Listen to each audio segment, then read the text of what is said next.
공포라디오 무인남 하드론 작가 장편 소설 기지살인사건 6부. 저녁 6시쯤 헌병대장과 수사과장이 부대를 떠나는 것을 볼 수 있었다. 난 빨리 해가 지기만을 기다리고 있었다. 난 저녁 식사를 마치고 얼마 동안 자유시간을 즐기는 척하며 시간을 보낸 후 서둘러 복장을 챙기고 부대 차량고로 향했다. 저녁 8시에 구름까지 몰려오고 있음에도 주변은 그다지 어두워지지 않았다. 수사관의 말대로 어두운 차량고 앞에 소나타 승용차 한 대가 정차되어 있었다. 운전석에 타고 있는 사람은 역시나 수사관이었다. 그 뒷좌석에 타십시오.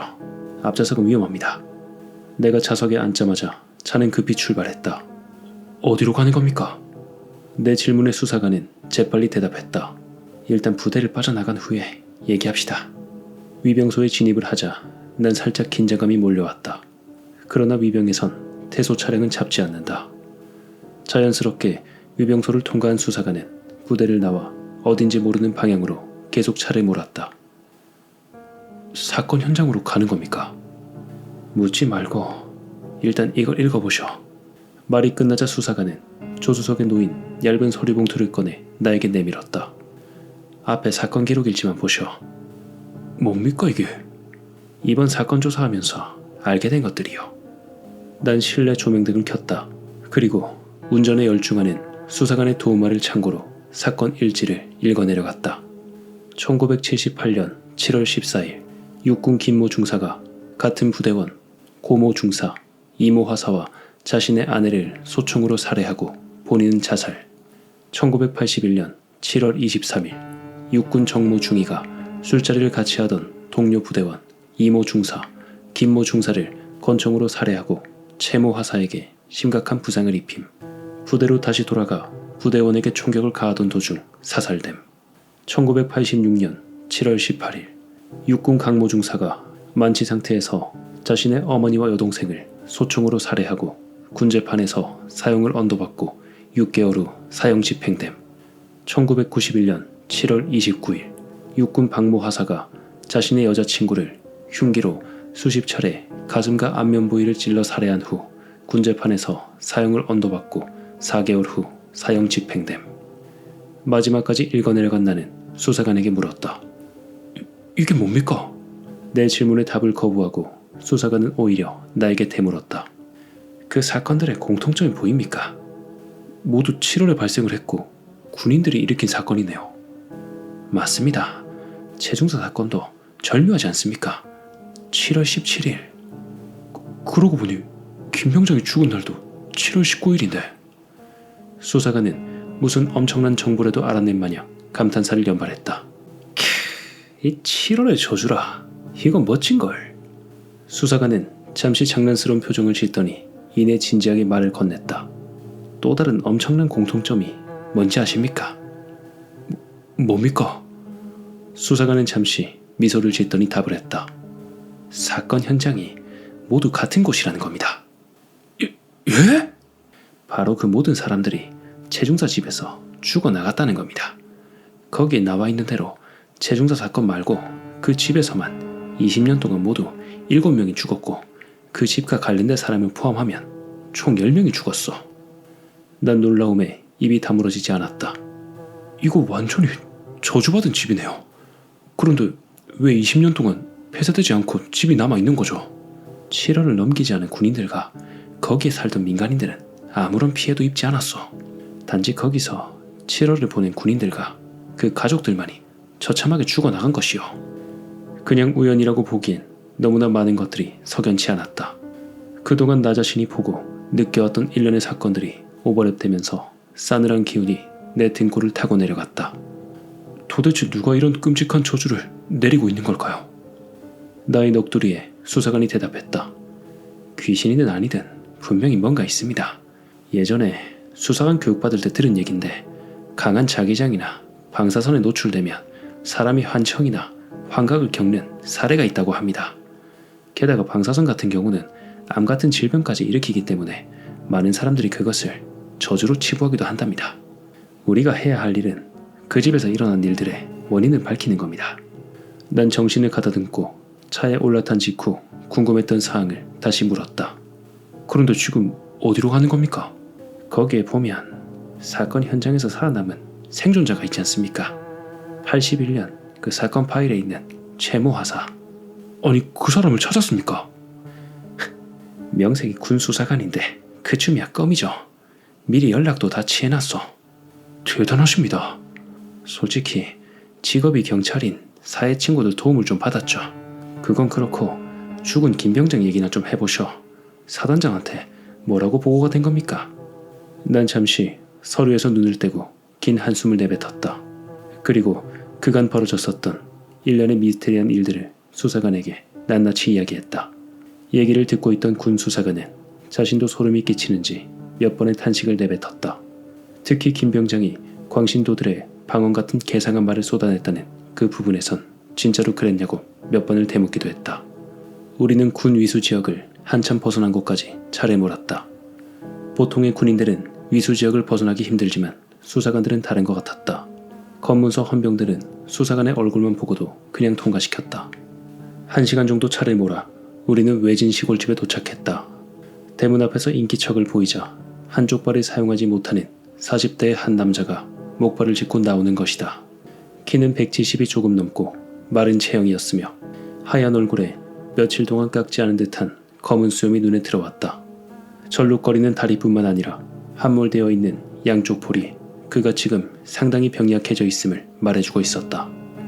직감적으로 우리가 찾는 그 남자임을 알 수 있었다.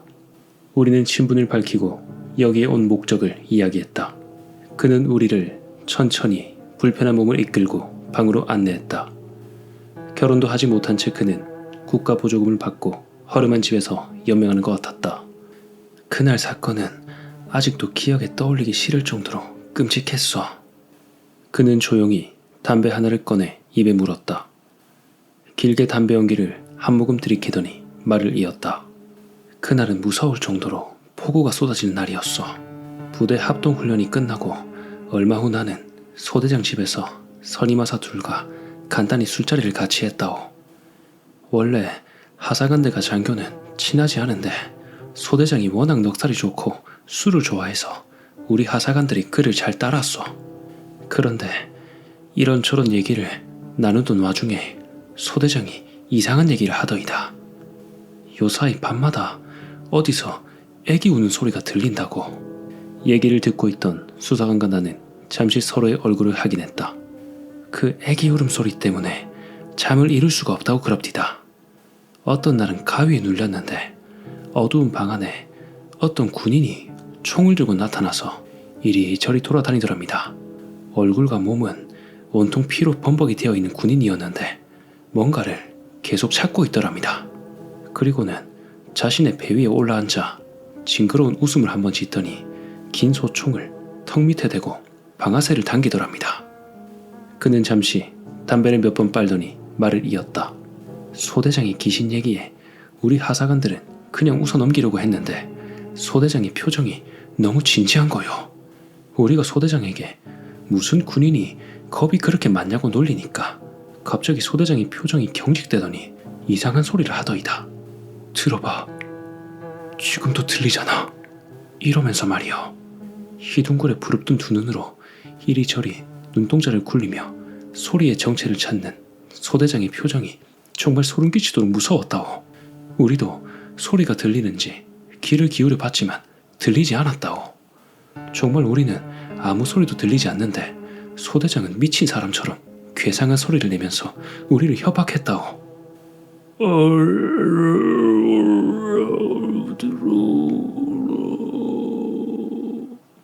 들리잖아. 이러면서 말이요. 그거 있잖소. 교회 같은 데서 괴상한 소리 내면서 기도하는 거. 방언 말입니까? 맞아. 그거. 난 순간 온몸에 소름이 돋으면서 죽은 김병장의 그 기괴했던 모습이 떠올랐다. 그런데 소대장이 계속 그런 소리를 내면서 몸을 부르르 떨더니 눈이 뒤집히더이다. 이럴 수가. 어떻게 이렇게 똑같을 수가. 난 잠시 한쪽 팔뚝을 쓸어내렸다. 우리는 그 사람을 진정시킬 생각은 못하고 너무 놀라서 순간 뒤로 물러났는데 얘기를 잠시 멈추는 그는 덜덜 떨리는 손으로 피우던 담배를 재떨이에 지디기고는 다시 담배 하나를 입에 물었다. 그리고 떨리는 목소리로 말을 이었다. 갑자기 소대장이 정신을 차리고 그 개상한 행동을 멈추더이다. 그리고는 이리저리 몇 번 목을 꺾더니 그는 갑자기 말문이 막히는지 왼손으로 자신의 입을 감싸쥐었다. 진정하시고 천천히 말씀해 주세요.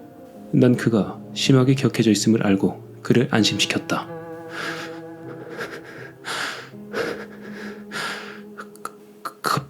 갑자기 벌떡 일어서서 품에서 권총을 꺼내더니 왼쪽의 선임하사부터 차례로 권총을 난사하는 거요.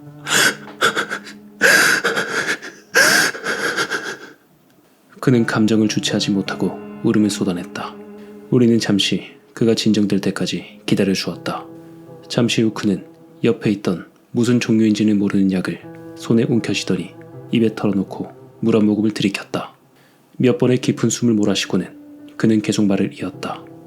맨 왼쪽에 있던 선임하사는 세 발을 머리에 맞아 죽고 가운데 앉아있던 선임하사는 거의 5발을 얼굴과 가슴에 맞았어.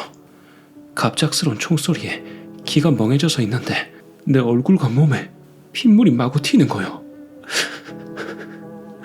나는 너무 무서워서 죽어라 비명을 질렀어. 이게 꿈이라면 깨길 바랬고 꿈이 아니라면 누가 좀 소대장을 말려주길 바랬어. 심하게 떨리는 그의 손에서 미처 털어내지 못한 담뱃재가 바닥으로 떨어졌다. 그런데 두 명을 순식간에 해치운 소대장은 곧바로 나를 죽이지 않고 나에게 미소를 보이더니 총을 겨누고 씩 웃는 게 아니겠소. 그때 마지막 순서로 죽음을 기다리는 내 심정이 어땠겠소. 내가 그때 본 것은 소대장이 아니라 악마였어. 악마. 그 순간 나는 소대장을 제압하기 위해 괴성을 지르며 온 힘을 다해 그를 향해 튀어올랐어. 그리고는 두어 발의 총소리가 들렸고 난 의식을 잃었다오. 난 심각한 표정으로 그의 얼굴을 살폈다. 그래서 지금 이렇게 몸이 불편하신 겁니까?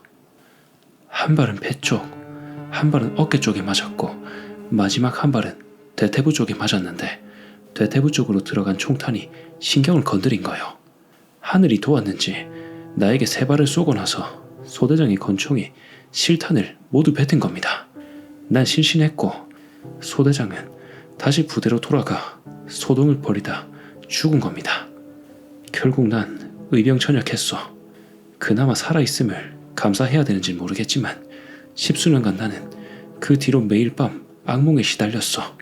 매일 밤마다 피떡이 묻은 얼굴로 소대장이 나타나서 그 악마 같은 모습으로 웃고 있는 거요.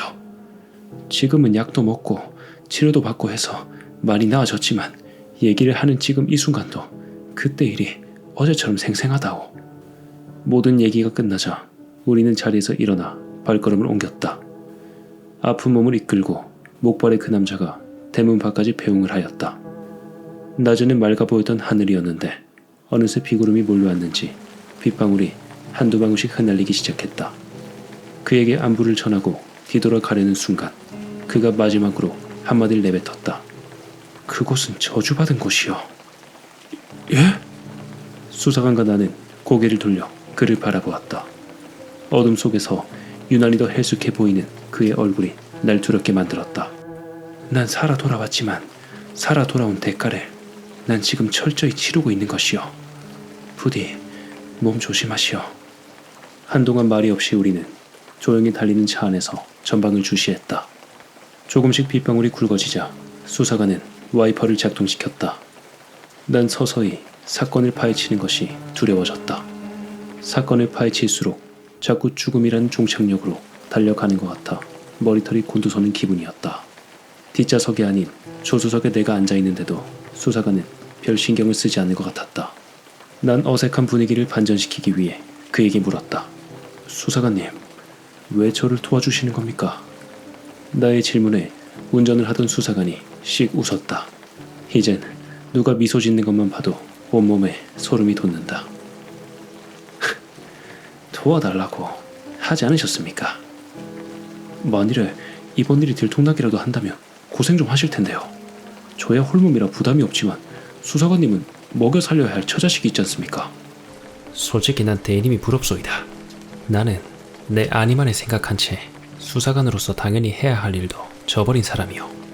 속으론 그러고 싶지 않았지만 그렇게 하는 게 내가 살아남을 수 있는 방식이라는 것을 알았죠.